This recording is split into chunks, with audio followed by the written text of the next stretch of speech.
Alrighty then, what do you say? What do you know?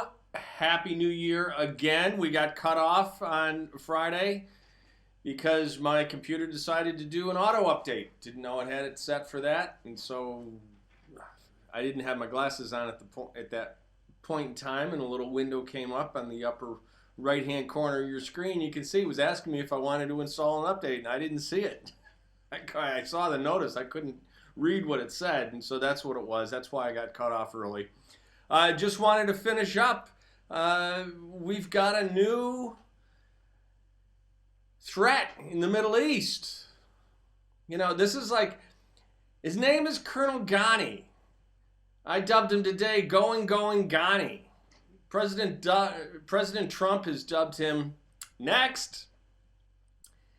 This guy, everybody's, this is taking out Soleimani is really bad because now they're angry, and this guy was his right-hand man for 25 years, so it's the same philosophy with the same networks, and the president's just sitting there going, yeah, and I got another one of those missiles. So, these leftist, America-hating Democrats, and make no mistake, they are commie-crats. They hate you, they hate me, they hate America. President Reagan dubbed them the Blame America First crowd. They don't just blame America first, they actively hate America. Okay? All this weekend, all we heard was, well, yeah, he was a really bad guy. It's a good thing he's gone. But Trump got rid of him, so it's a bad thing that he's gone. And no, all these talking heads they're very concerned about escalation. And as compared to what?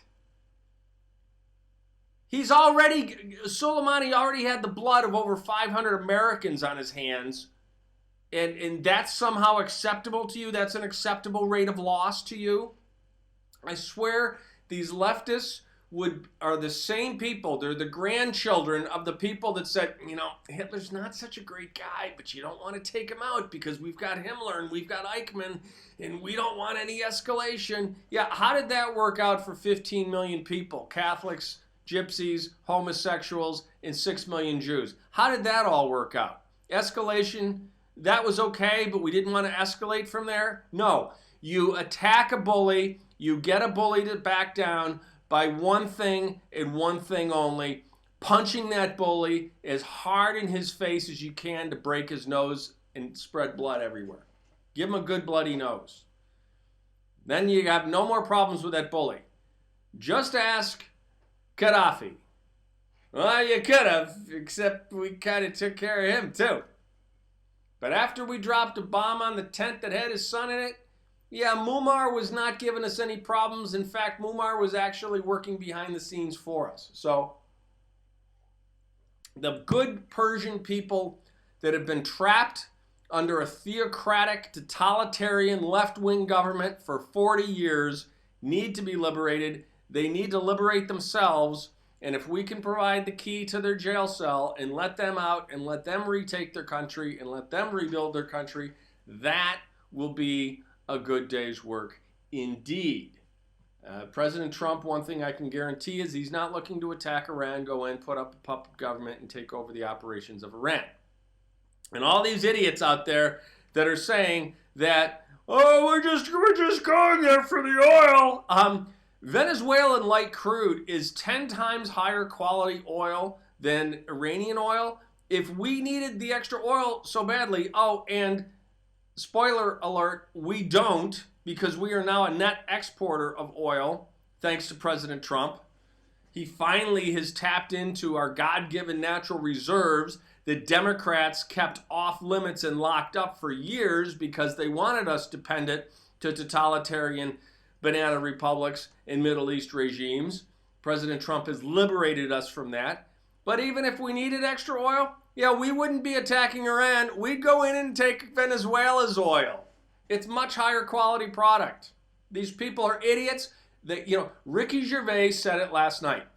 Don't give your opinion about anything. You've spent less time in school than Greta Thunberg, and you don't know anything about the real world, so just keep your comments to yourself. Now, that gets me onto the whole Ricky Gervais thing. Everybody today is a big Ricky Gervais fan. I've seen the memes, the president giving the the Medal of Freedom to Ricky Gervais. Pat Sajak actually had a good tweet. He's changed his will, and he now wants Ricky Gervais to eulogize him.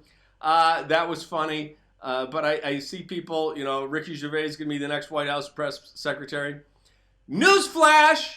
Ricky Gervais is not right-wing. Ricky Gervais is not a conservative. Ricky Gervais did what comedians are supposed to do. He was funny. He said it today in himself a tweet. How the F is poking fun at some of the wealthiest corporations and the wealthiest people on the planet right-wing? It's not. It was just funny. George Carlin was not right-wing. He just was really funny. And how were they funny? Because they told the truth.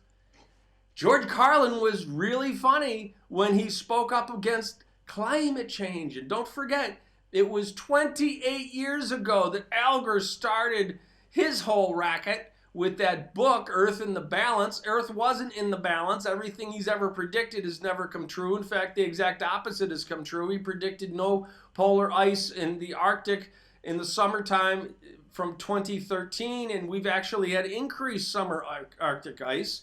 So everything they think, Reagan was kind when he said it's not that they're ignorant, it's just that so much of what they know isn't so. No, these people, everything they say, you can be guaranteed to be the opposite of reality. Because remember, they live in bizarro America, where up is down, left is right, capital L, and right, capital R, is wrong. Okay? So their up is down, left is right is wrong in their universe.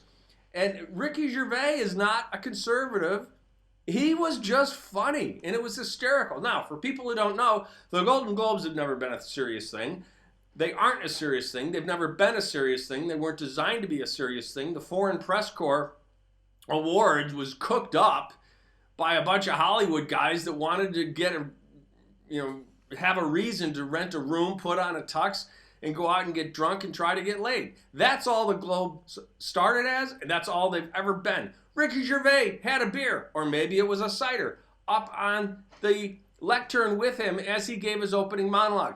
Everybody had bottles of Mort and Chandon, champagne, and cocktails, and the whole point of the Golden Globes is for them to put on pretty clothes, go out and get drunk, have a few laughs, and try to get laid at the after parties. That's what the Golden Globes are about. It's just that somewhere along the line they figured out that they could actually make some bank by selling the television rights and turning it into an actual thing.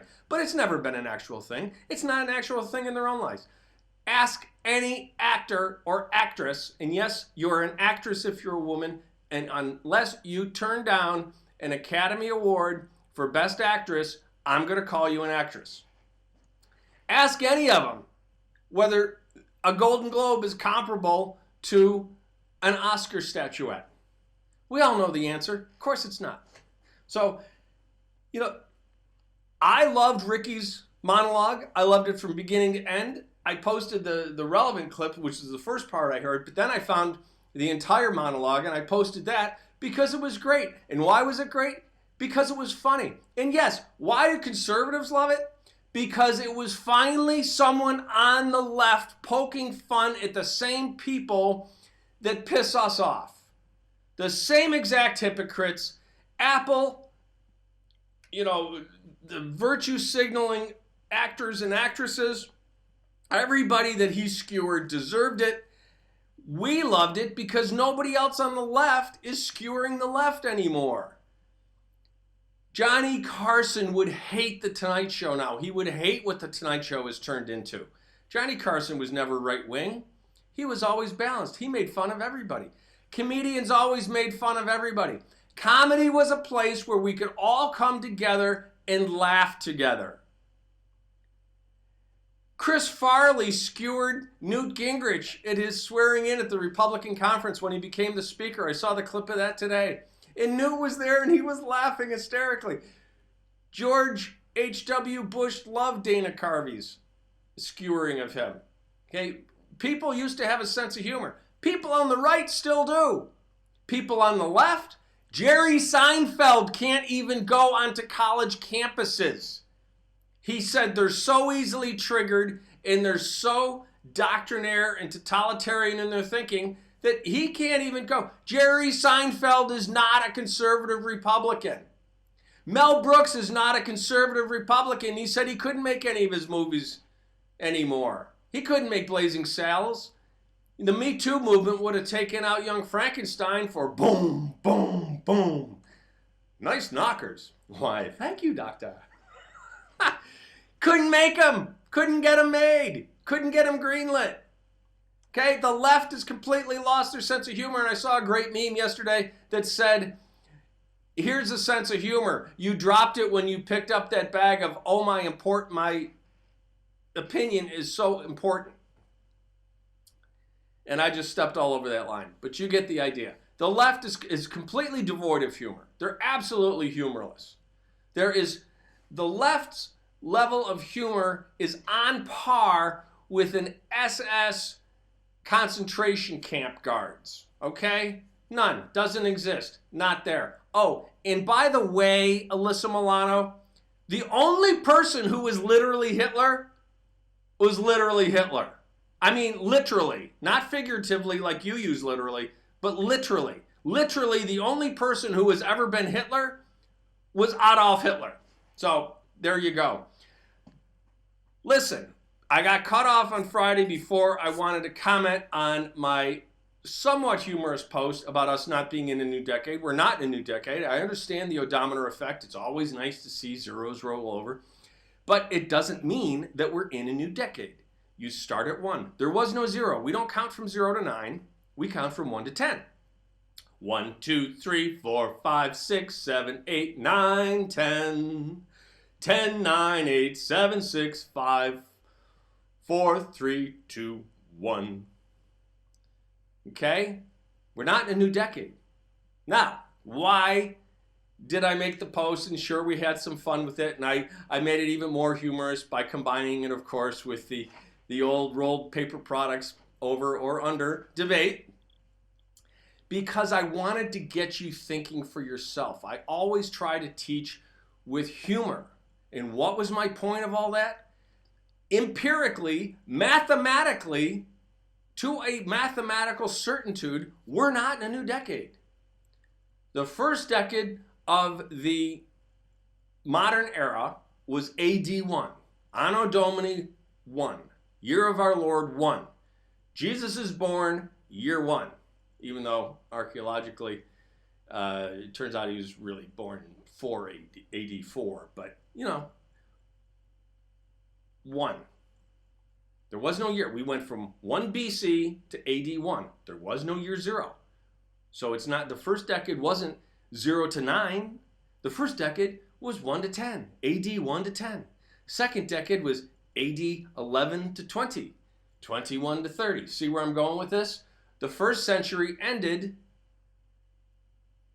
in AD 100. AD 100 was the last year of that century because cent means 100 and 100 is the last year of a 100-year time unit. So the second century began, that's right, AD 101. The first millennium ended AD 1000. Second millennium ended AD 2000. AD 2001 was the change of the millennium, not, New Year's Eve when we went from 2000 to 2001 was the beginning of a new millennium, not when we went from 1999 to 2000. So I understand the odometer effect, as I call it. It's fun to watch zeros roll over. It doesn't mean that you're in a new decade or a new millennium or a new century. Okay, so we're not in a new decade. We're still finishing the second decade of the second millennium. Okay, at the end of this year, we will have completed 2020 years, which is 2 millennia and 2 decades. And then this coming December 31st, we're going to go into a new decade. Okay, why does all this matter? Am I just being pedantic? No, I'm not. I'm trying to get you to realize everybody out there is talking about us being in a new decade. And they're wrong. They're mathematically provably wrong. What else are they telling you that you're believing that is wrong? That's my point right there. I'm trying to do it with humor. What are you believing that you're told that is wrong? They're out there providing you wrong information. Why would they want to do that? Why would they want you to be wrong? Are they simply mistaking themselves? Or do they actually have a nefarious purpose? How many videos have you seen lately? They said this to Ivanka, and her response will leave you breathless. They said this to Don Jr., and his response was epic. Donald Trump dropped a bomb on them, and you won't believe what he said. It's clickbait. If you go and you watch the video doesn't match up with the breathless, shocking, bomb-dropping teaser. They just got you to watch the video because they make money the more people watch the video. You see? It's clickbait.